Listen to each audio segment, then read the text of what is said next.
Use this as a standing self-check, and I genuinely recommend running through it every quarter, not just when a data room request lands on your desk with a 2-week deadline attached. Are your books closed monthly, not just at year-end? Meaning, have you actually reviewed and finalized the numbers, not just entered transactions as they came in? Are your bank and vendor reconciliations current, ideally within the last 30 days?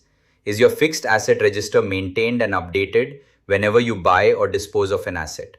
Are your statutory registers and filings up to date, matching what we just covered on the compliance calendar? Are related party transactions properly documented with the commercial rationale recorded?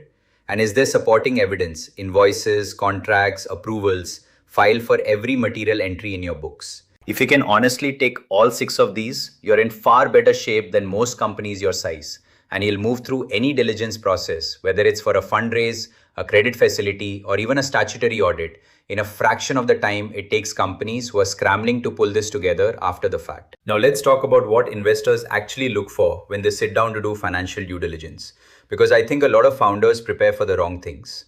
First, revenue quality. Is it recurring or one-off? And how exactly is it being recognized? A large one-time contract inflates your top line but tells an investor very little about your ongoing trajectory. Second, the trend in burn and runway over the last 12 months. Not just where you are today, but the direction you're heading, because that trajectory tells them how you manage the business under pressure. Third, whether your unit economics are consistent. Do your MIS numbers and your statutory financials actually agree with each other?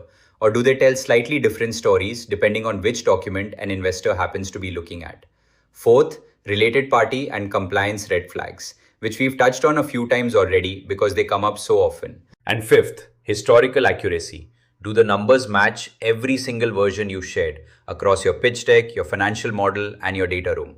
I want to stress this last point because in my experience, inconsistency, even small and completely unintentional inconsistency between documents, is the fastest way to lose investor confidence. Faster, honestly, than a genuinely weak number that's at least presented honestly and consistently.